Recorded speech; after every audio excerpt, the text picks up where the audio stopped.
उनकी कुटिया में कुत्ता आया और जितनी रोटियां बनाई थी सारी रोटियां मुंह में दबाई कुत्ते ने और भाग गया। जब तक नामदेव जी घी की कटोरी लेकर निकले तो कुत्ता दूर से दिखाई पड़ा कि वो रोटियां मुंह में दबाई जा रहा है। तो नामदेव जी कुत्ते के पीछे दौड़ पड़े। अरे प्रभु जी रुक जाओ, प्रभु जी रुक जाओ। क्यों क्यों रोक रहे हैं भाई कुत्ते को? अरे सूखी रोटी ना खाओ, आपका दिया घी है, कम से कम प्रभु जी घी चुपड़ के खा लो, सूखी रोटी ना खाओ। लोगों ने कहा कि वो कुत्ता है। नामदेव जी ने कहा नहीं, मैंने तो रोटियां भगवान के लिए रखी थी, तो भगवान ही इस रूप में आकर उन्होंने मेरी रोटियों को स्वीकार कर लिया है। ना जाने किस रूप में नारायण मिल जाए, इसलिए कुत्ते को भी भगवान मैं देखना चाहिए। भगवान से अलग कुछ भी नहीं। क्या माटी से अलग घड़ा है? क्या माटी से अलग है घड़ा? क्या घड़ा कभी माटी से अलग हो सकता है? जैसे घड़ा कभी माटी से अलग नहीं हो सकता, उसी प्रकार आप और हम, सृष्टि का प्रत्येक जीव, चाहे चैतन्य हो या जड़ हो, वह ईश्वर से अलग नहीं हो सकता। कैसी माटी ही घड़ा है, ईश्वर ही हम तुम के रूप में दिखाई पड़ रहे हैं। रूप रंग अलग अलग हैं, व्यवहार अलग अलग हैं, पर है एक ही ईश्वर।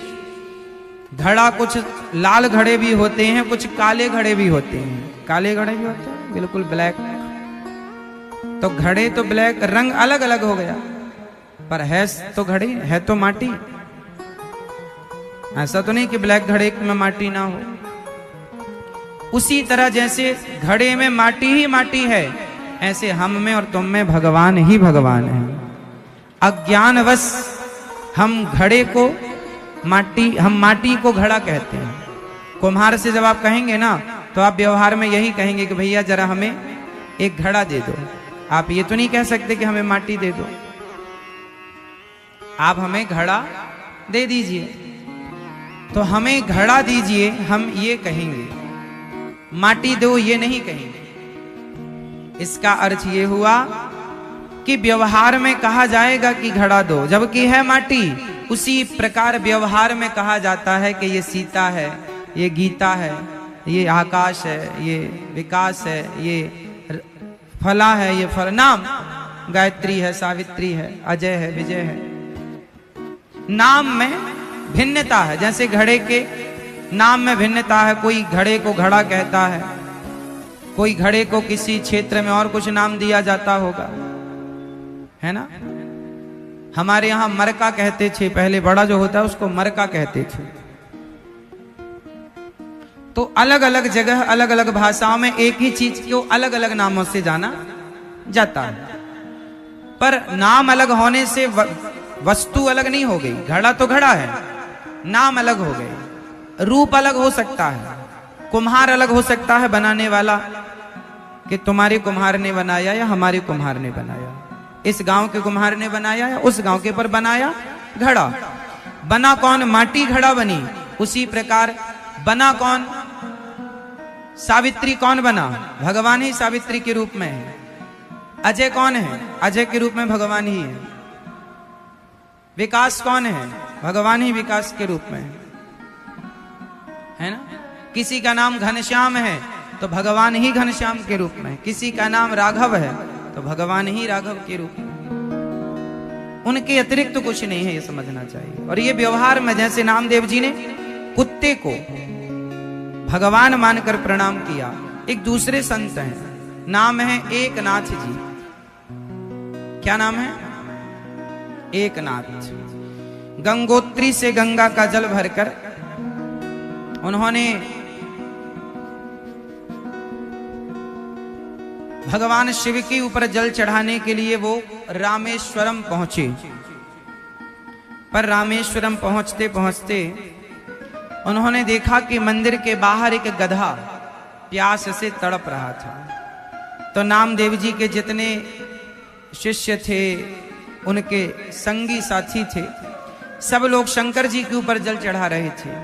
नामदेव जी को लगा कि इसे पानी की जरूरत शंकर जी को नहीं, गधे को है। तो गधे का मुंह खोल के उसे पानी पिलाने लगे। लोगों ने कहा कि तुम इतनी दूर से लाए हो गंगोत्री से पानी, शंकर जी को चढ़ाओ, पुण्य मिलेगा। गधे को क्यों? नामदेव जी ने कहा कि तुम्हें शिवलिंग पर शिव जी का दर्शन हो रहा है, हमें तो इस गधे में ही हमारे भोलेनाथ का दर्शन हो रहा है। और जब गधे को तृप्त किया तो गधे से भगवान शिव प्रकट हो गए। ना जाने किस रूप में नारायण मिल जाए। जरूरी नहीं है कि आपको भगवान धनुष बाण लिए ही मिलेंगे या बांसुरी बजाते ही मिलेंगे। भगवान किसी भी रूप में मिल सकते हैं, आपको पहचानना है। और वो पहचानने के लिए एक आदत बना लो कि जिसे देखो भगवान के रूप में देखो। भगवान के सिवा कोई नहीं, कुछ भी नहीं है। जहां नजर जाए वहां सिर्फ भगवान, सिर्फ भगवान। प्रिय भक्तों, भगवान अनेक रूप में हमारे आपके आसपास होते हैं। जहां आप दृष्टि डालेंगे वहां भगवान ही भगवान है, लेकिन हम पहचान नहीं पाते। अरे ये कोई और है, ये कोई और है। और रामचरितमानस में भगवान राम कह रहे हैं माता शबरी को कि सा तब सम मोहिमय जग देखा, सब में मेरे को देखो और मोते अधिक संत कर लेखा। मेरे से अधिक संतों से प्रेम करो, मेरे से अधिक संतों को मानो, क्योंकि भगवान ऐसे हैं। भगवान सबसे ज्यादा प्यार किससे करते हैं? जो भगवान से प्रेम करते हैं, भगवान उनसे प्रेम करते हैं। और देखो साधु संत इतना प्रेम करते हैं भगवान से कि भगवान के प्रेम के कारण साधु संत अपनी शादी विवाह गृहस्थी घर द्वार तक नहीं बनवाते कि प्रभु अब आप से ही हमने दिल लगाया है, अब किसी और से दिल ना लगाना पड़े, कहीं प्यार मोहब्बत ना हो जाए किसी और से। इसलिए वो भगवान के लिए घर त्याग देते हैं, शादी नहीं करते। हमारे देश के संत ना, संत जो कुछ गृहस्थ संत होते हैं, कुछ विरक्त संत होते हैं। हमारे देश में विरक्त संत जो होते हैं वो विवाह नहीं करते, सारी जिंदगी वो भगवान के आश्रित रहते हैं। पत्नी की जरूरत नहीं, बेटे की जरूरत नहीं। आप लोग रोते हैं बेटा नहीं है, बेटा नहीं है। संत लोग कभी नहीं रोते कि हमारा बेटा नहीं है, बेटा नहीं है। आप लोगों का मन बेटा बेटी पति पत्नी में लगा है, उनका मन केवल भगवान में लगा है, इसलिए वो रोते नहीं है। संतों को आपने रोते नहीं देखा होगा कि हम बड़े दुखी हैं, हम बड़े परेशान हैं। आप लोग रोते रहते। संतों ने दिल किस में लगाया? मन कहां लगाया? भगवान ने, भगवान में, इसलिए वो रोते नहीं है। और आपने कहां लगाया? बेटी में, बेटा में।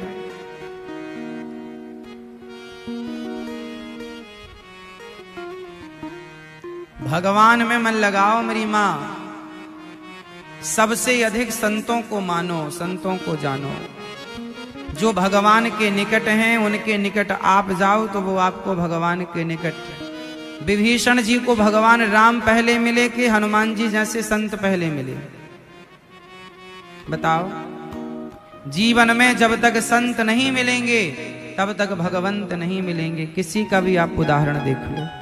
प्रहलाद जी को भगवान मिले, पर भगवान के पहले नारद जैसे संत मिले। ध्रुव जी को भगवान मिले, पर उनके पहले नारद जी जैसे संत मिले। मीराबाई को भगवान मिले, पर मीराबाई को भगवान मिलने के पहले रैदास जैसे संत मिले। एक का नाम आप बताओ जिसे संत ना मिले और डायरेक्ट भगवान मिल गए हो? पॉसिबल ही नहीं।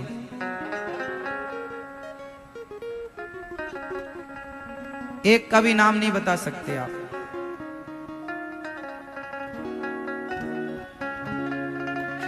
सुग्रीव को भगवान मिले तो सुग्रीव को भगवान के पहले हनुमान जी मिले।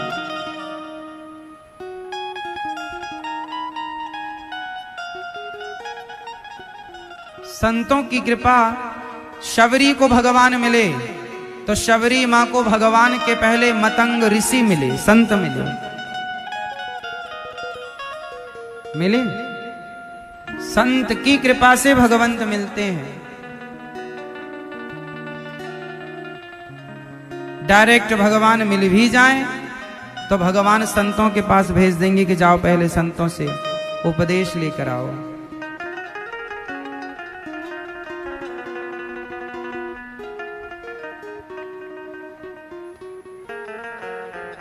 जीवन में संतों को दशरथ जी के यहां भगवान आए पुत्र रूप में, पर दशरथ जी के यहां भगवान तो आए, पर भगवान के पहले वशिष्ठ जैसे संत आए जीवन में दशरथ जी के। जब संत वशिष्ठ जी जैसे आए तो पुत्र राम हो। संत, अरे और तो सब ठीक है, माता सीता को राम मिले तो राम के मिलने में भी एक संत की भूमिका थी। जनकपुर राम जी को लेकर कौन गया था, बता दो। राम जी को जनकपुर कौन लेकर गया था, कौन? विश्वामित्र महामुनि ज्ञानी। विश्वामित्र जी राम जी को कहां ले गए? हाँ, तो राम जी को विश्वामित्र जी जनकपुर ले गए। उन संत के बल पर सीता मैया को राम मिले। संत के बिना भगवंत नहीं मिलते, इसलिए भगवान राम कह रहे हैं कि मोते अधिक संत कर लेखा। मेरे से ज्यादा संतों में श्रद्धा रखो, संतों में प्रेम रखो, सत्संग करो। जब संतों की सेवा शुश्रूषा होगी, जब संतों की सेवा पूजा करोगे तो भगवान उस सेवा पूजा को स्वीकार कर लेंगे। किसी ना किसी संत से आपको जुड़ना चाहिए। इसलिए हमारे यहाँ गुरु परंपरा है कि आप गुरु जरूर बनाइए। गुरु परंपराएं जरूरी होती हैं। गुरु बिन भवनिधि तरय न कोई, जो विरंची शंकर सम होई। आठव सातव सम मोहिमय जग देखा, मोते संत अधिक कर लेखा।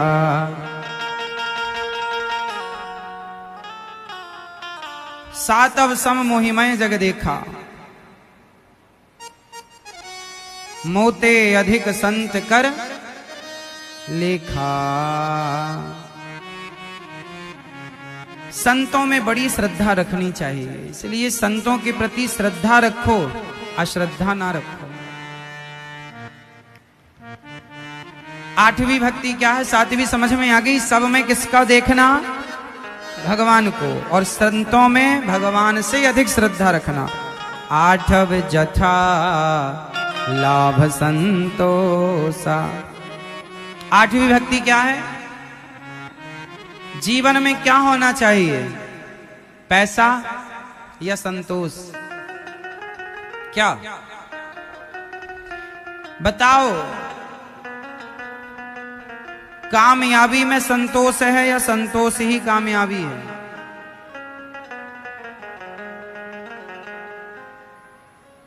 संतोष सबसे बड़ा धन है। आपके पास करोड़ों हैं पर संतोष नहीं है तो करोड़ों का कोई अर्थ नहीं है।